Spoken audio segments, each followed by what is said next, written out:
big silo now to see how full it is, and yeah, I'm up here maybe 20 feet.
Doing ear leach here now. There's just a couple acres left in this field, and then we have about probably 30, 35 or more acres standing. I don't know if we'll need quite all of it for ear leach. Hopefully not, because we need a little bit to top our corn silage sallow off on Monday too.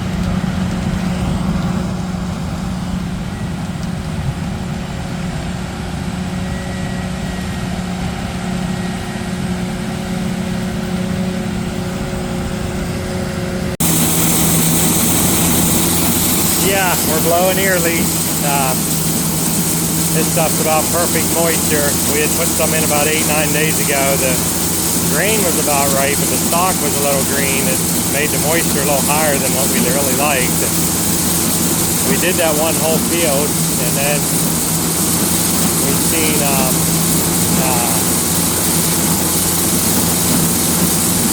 we got most of the corn we needed for silage.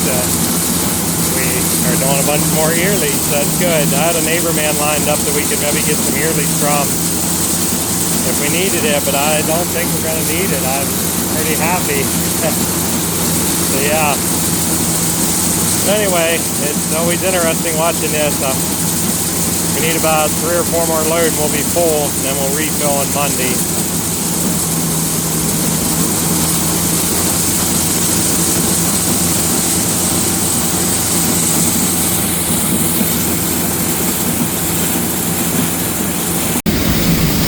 Gooseneck on this harvester sallow has got a bottom on it, so it's completely enclosed, so it comes over here about the last 3 feet where it drops down in. So yeah, you can see her going in there.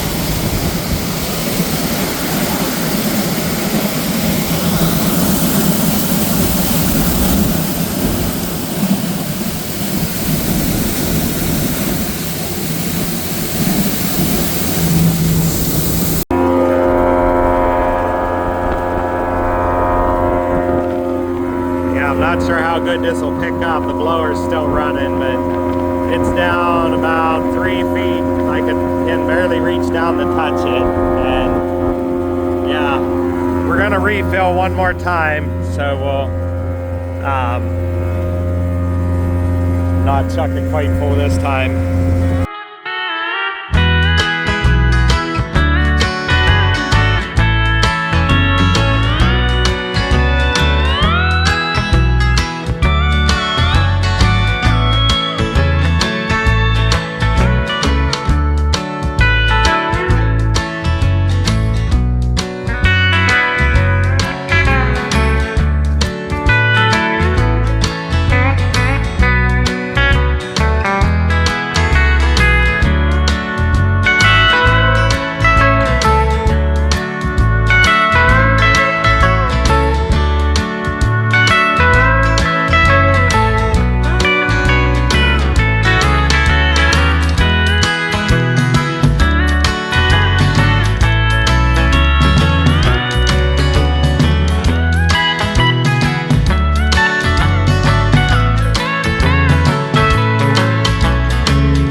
Monday morning here. We're refilling our silos. We refilled the harvester. I think my wife got some drone shots of that. It was clear full. We'll probably refill it one more time. But our silo here that we're filling, we're going to refill it here this morning. Then they're going to let 2 loads sit on, and we'll empty tomorrow morning and level it off. And yeah, then we'll be done with our big silo for corn silage. But we are going to refill the harvester one more time with ear leach. So that's the plan at this point. So anyway, yeah, it's coming up pretty good. We'll need another load or 2 here yet, but it won't take a whole lot more.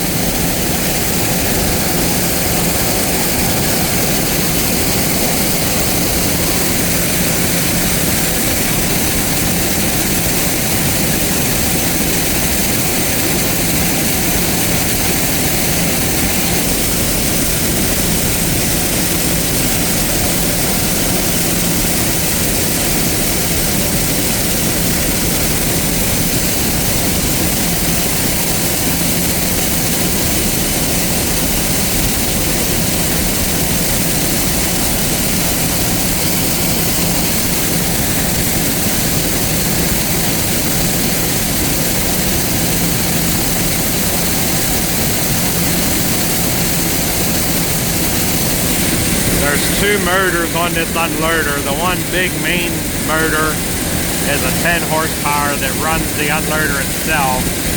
And there's just a small motor out here on the ring drive that runs the ring drive. There's a little breaker panel box over there on the other side of the motor. You can't see it from here. It has 2 breakers in it. When we're just running the distributor, we flip the breaker off so that it don't run the big motor. See, all it's doing is running that little motor that runs the ring drive around. Our other unloader is a little older. It's a little different than this, but yeah, it's the same principle, but it don't have, it all runs off of one motor. But we have 2 belts on the motor that we kick the one belt off so the fan don't run. Like the fan that would blow it out the door, that don't run the whole time. But yeah, this design's a lot nicer and a lot simpler, and yeah, and we don't have to run the big motor the whole time either.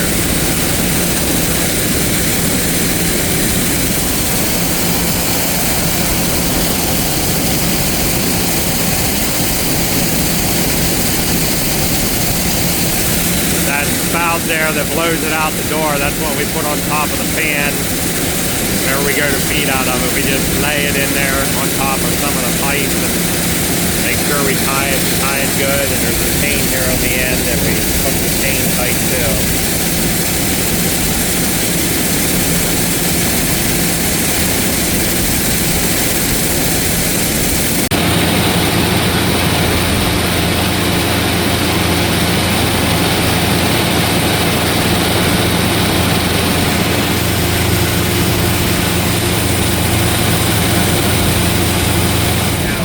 Afternoon here, and yeah, it's been a really crazy day for us. This morning we had topped off our 2 silos, the corn silage and ear leach, and then let me see, we have 2 loads sitting on the silage carts. They didn't need their silage carts. They were going to fill an ag bag somewhere today, so we have 2 loads sitting on the silage carts. We're going to blow in tomorrow morning, then we're going to level it off, and we'll be done with the concrete or the corn silage silo. Then we have a little bit of corn standing yet to do ear leach with here. Finish refilling that here probably at the end of the week or beginning of next week, within the next week. So yeah, we're doing corn fodder today too. Willie was planting some more oats and radishes, and I baled a bunch of fodder. We got 158 bales of fodder altogether, round bales.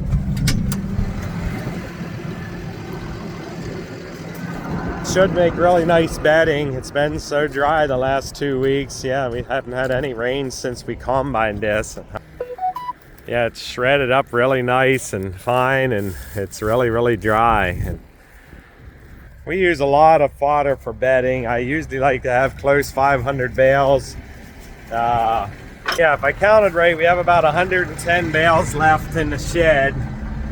Last year we had a good bit extra, and I said, well, we might as well bail it up because you never know when you get a year when you won't get enough. And anyway, here we are, so I'm glad we have it.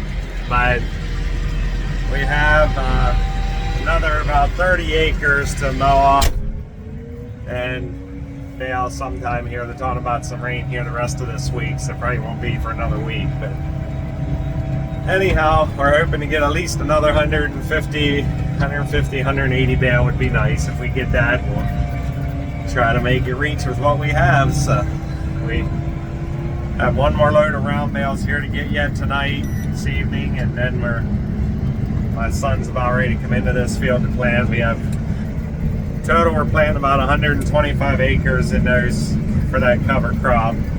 It's a little too early to plant our triticale. Probably another 2 weeks or so. We'll do some of that, 2-3 weeks, somewhere around the end of September, beginning of October.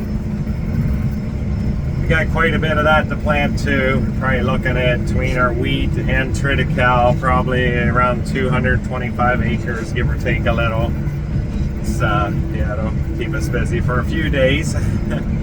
On a good day, if everything goes well, without running real strong, we can get 80 acres in a day. So that's should about 3 days of half decent running, should have it all in. And yeah, we got to get some manure hauled out before we do that, so we'll see what happens. Yeah, we're leveling the sallow off today, and I should have had him shut it off. My son was running the last load off.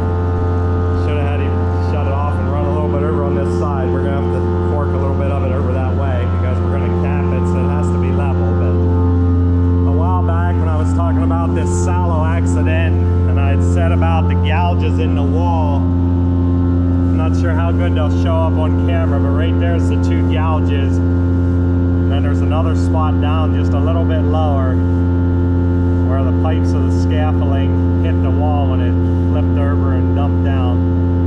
So yeah, anyway, like I said there, or I think I said we could have used maybe one more load, but we're going to level it off and be done. We have just about a half a load standing out there yet, and the chopper guy had left, so we're going to just put that on a small pile out there by the trench wall and feed it up to the heifers right away. My son Willie are leveled it off. It usually only takes maybe 15-20 minutes. Then we have a piece of plastic we'll cover it with. So it's kind of hot out today. It's at least 85 and fairly muggy.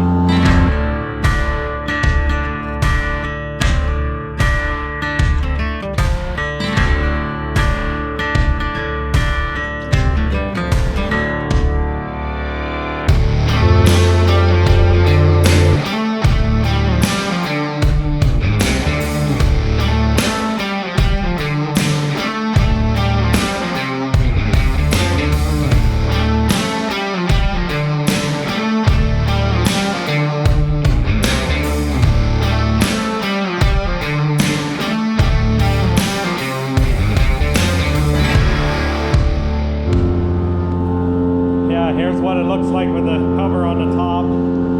We kind of work together, 2 of us, and go around the edge and like work a little bit of silage in from the wall and throw it on top of the plastic, and then pull the plastic out against the wall and push that down in against it. And usually have a little bit of spoilage along the wall, but there's usually not a whole lot on the rest of it. But you know, we just sprinkle a little bit here and there on the top to kind of hold it down again, so we don't want to put much on as it's dried up about like powder when we go to empty it up here. We won't, or open it up. We won't open it up till next spring sometime. Usually March range we often open them. We'll see once how it goes this year. We are wanting to probably get our corn silage trench empty, so see how everything works out. Yeah, well, we're officially done with corn silage for 2024. We just got done leveling that sallow off, and that was the end of it. Yeah, the guys that do our chopping was in the area there earlier filling a bag right at my neighbors, and they were using their silage trucks. They had their silage carts here. He said, hey, we can jump down there and fill them up for you. And because we wanted to refill it, and I thought it would hold everything that was left in the field, but it was about a half a load. But till, yeah, I was away until we got here and got done loading them. He was back about 20 minutes away from here, and he said he'd come back to do that half a load, and it's like, nah, that ain't really worth it. So we leveled it off. We'll put that half a load along the trench wall, like I think I mentioned about, feed it up to the heifers. They are coming tomorrow afternoon to do ear leach, but we maybe could have fit one more load in, but I said we're up there now and we're ready to level it off, so ain't gonna make that much difference. Anyway, we are officially done with corn silage for 2024, and we'll have that little probably 3-4 load of ear leach to refill tomorrow, and that's it. We are done. We buying that off the neighbor that we got a few loads of corn silage off of, so want to make sure we have enough. We don't want to run out. Yeah, today was a really busy day. I was helping my son do some fencing, and then in here they were getting started milking, and there was a pipe broke off up there at the freestall barn, so we had to get our generator and welder out and get that welded. And then there's a little rubber flapper valve down here at our milk pump that pumps the milk out of the receiver over into the milk tank. Right here's what it looks like, and pretty sure that's broken. I'm getting ready to pull it apart here and see. Hopefully after that I'm done for the night. Yeah, it's only about 5:30, but we have some other plans this evening, and we're just about wrapping it up. And I'm gonna pull this apart and see what we find. Right here is our receiver in the corner, and then here's the milk pump that pumps it over into the tank.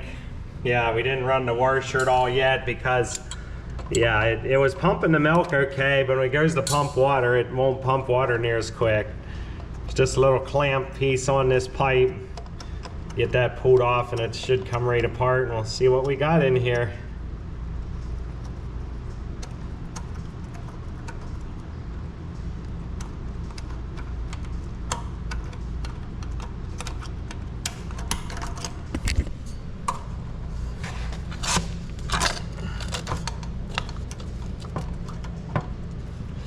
Yeah, there it is. It's just a ring, and there's what it's supposed to look like, the one here, and that little flapper piece.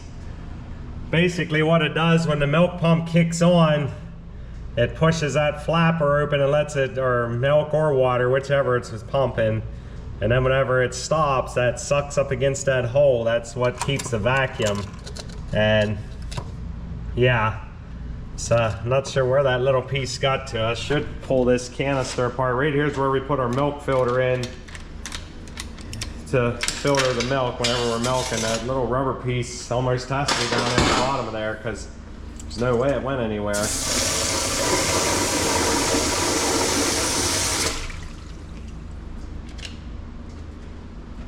Yeah, there it came out. There it is. Okay, well yeah, I gotta put this all back together. I'll probably put the camera down and get this all back together and get it going again. So I can see you far and wide across the ocean, above the clouds. In your presence I am free. I hear your whisper through the wind. Here right now, there's no place that I would rather be. So let this moment last.